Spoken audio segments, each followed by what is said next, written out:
এই যে গোটা নিয়োগ প্রক্রিয়া রয়েছে, এই নিয়োগ প্রক্রিয়ায় 17 ধরনের দুর্নীতি হয়েছিল, অর্থাৎ 17 ধরনের প্রক্রিয়া অবলম্বন করে এই গোটা প্যানেলটার মধ্যে নিয়োগ প্রক্রিয়া সেখানে দুর্নীতি হয়েছিল এবং সেই জন্যই মাননীয় বিচারপতিরা বাধ্য হয়েছেন এই প্যানেলকে বাতিল করার জন্য। মাননীয় বিচারপতি দেবাংশু বসাক তার নির্দেশনামায় বলছেন যে এখানে 3টি অপশান তার হাতে ছিল বা 3টি বিকল্প তার হাতে ছিল, কিন্তু সেই বিকল্পগুলোর মধ্যে থেকে কার্যত শুধুমাত্র এই একটি বিকল্পই কাজ করেছে, তাদের হাতে অবশিষ্ট রয়েছে এবং সেই বিকল্প হলো এই প্যানেলটাকে সম্পূর্ণভাবে বাতিল করে দেওয়া।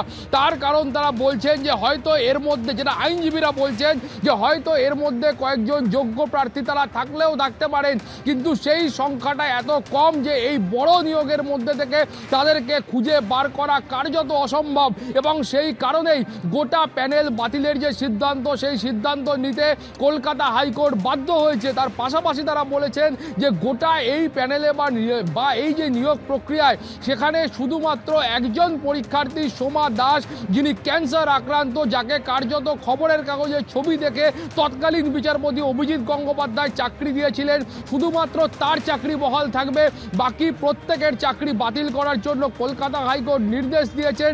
যারা প্যানেলের মেয়াদ উত্তীর্ণ হওয়ার পরে চাকরি পেয়েছিলেন প্রত্যেককে 12% সুদ সমেত তাদের যে বেতনের অংশ ছিল সেই বেতন তাদের ফেরত দিতে হবে। সিবিআই এর যারা আধিকারিক রয়েছেন তারা এর ইনভেস্টিগেশন চালিয়ে যাবেন এবং অতিরিক্ত শূন্যপদ নিয়েও কলকাতা হাইকোর্ট তার ক্ষোভ প্রকাশ করেছেন এবং কলকাতা হাইকোর্ট বলেছে যে এই অতিরিক্ত শূন্যপদ যারা তৈরি করেছিল এবং তারা কি স্বার্থে তৈরি করেছিল সেই গোটা বিষয়টা সিবিআই প্রয়োজন মনে করলে খতিয়ে দেখতে পারেন এবং সিবিআই এর আধিকারিকরা, সেই সমস্ত আধিকারিকরা যারা এই সুপার নিউমারারি পোস্ট বা অতিরিক্ত শূন্যপদ তৈরি করেছিলেন, এদেরকে প্রয়োজন করলে হেফাজতে নিতে পারেন। এই ইনভেস্টিগেশনের ক্ষেত্রে অন্য কাউকে, অর্থাৎ যারা এক্ষেত্রে চাকরি পেয়েছেন বা অন্যান্যভাবে সুবিধাভোগী, তাদের যদি মনে করা হয় তারা হেফাজতে নেবেন, তাদেরকেও কিন্তু হেফাজতে নিয়ে জিজ্ঞাসাবাদ করতে পারবে সিবিআই। এই মর্মেই কলকাতা হাইকোর্টের তরফ থেকে আজকে খুব স্পষ্টভাবে এই নির্দেশ দেওয়া হয়েছে। 381 পাতার এই নির্দেশনামা মাননীয় বিচারপতি উল্লেখ করেছেন যে 9টা ইস্যু তারা বিচার বিবেচনা করে দেখেছেন এবং তারপরেই তারা কিন্তু এই সিদ্ধান্ত গ্রহণ করেছেন। তুমি জানো যে এই মামলার যখন শুনানি চলছিল সেই সময় মাননীয় বিচারপতি তার অভিমত কার্যত প্রকাশ করে দিয়েছিলেন এবং আজকেও সেই অভিমতই তিনি বহাল রেখেছেন।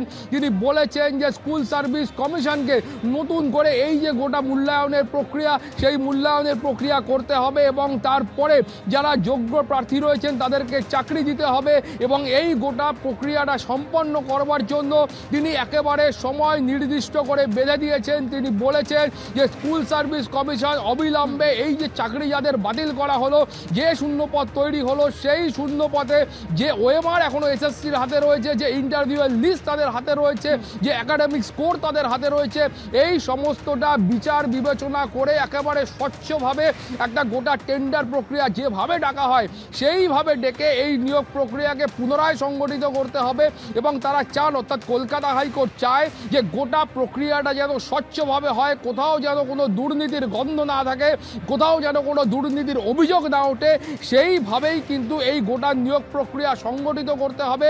সেই মর্মেই মাননীয় বিচারপতি দেবাংশু বসাক তিনি নির্দেশ দিয়েছেন। ফলে তুমি জানো যে এর আগে তৎকালীন বিচারপতি অভিজিৎ গঙ্গোপাধ্যায় তিনি যে রায় দিয়েছিলেন কার্যত সেই রায়ের প্রত্যেকটি অংশই বহাল থাকলো। তার কারণ তুমি জানো এই যে সোমা দাস, যারা একেবারেই তোমাকে এখানেই একটু বিরত করবো, আইনজীবীদের বক্তব্য একবার আপনাদের শুনিয়ে দেবো আজকের কলকাতা হাইকোর্টের রায়ের প্রেক্ষিতে। 2016 সালে যে প্যানেল হয়েছিল সেই প্যানেল ক্যান্সেল এবং যতজন মাইনে পেয়েছে সবার মাইনে ফেরত দিতে হবে। ডিএমকে নির্দেশ দেওয়া হয়েছে, ডিআই সেটা ডিএমকে দেবে 4 সপ্তাহের মধ্যে। সমস্ত যারা মাইনে পেয়েছে এই প্যানেলে গ্রুপ সি, গ্রুপ ডি, 9, 10, 11, 12 সবার মাইনে ফেরত দিতে হবে। Entire recruitment process have been cancelled by the Honorable High Court, Calcutta.